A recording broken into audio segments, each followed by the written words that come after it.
Ayan, handa tayo gulay muna tayo ngayon pasustansya sa mga utak, sa katawan. Ito ang halo ng gulay, manok, kunting manok, sibuyas, dinikdik ng bawang para mas siksik yung sarap, at saka magic, sarap, kunting loya.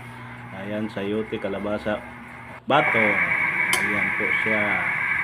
Inuuna po natin yung ricado, sibuyas dyan, pagkatapos ay unahin natin kalabasa at batong kasi medyo matagal maluto bago natin yung sayote kasi yung sayote madali lang. Ayan, okay na siya, medyo luto na, half cook. So ilagay na natin ngayon ang sayote para maging kompleto na ang menu. Ayan po siya. Ilagay na natin yung sayote. Dali lang kasi maluto yung sayote kaya hinuli natin. Ayan po, sarap na po siya. Amoy ko na yung sarap. Ayan po ang gulay natin ngayon. Sayote, kalabasa, batong at may manok.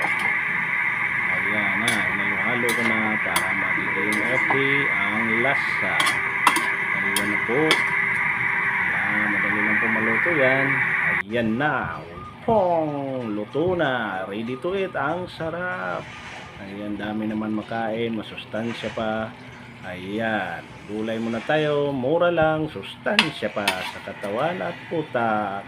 Ayan po. Gulay-gulay tayo.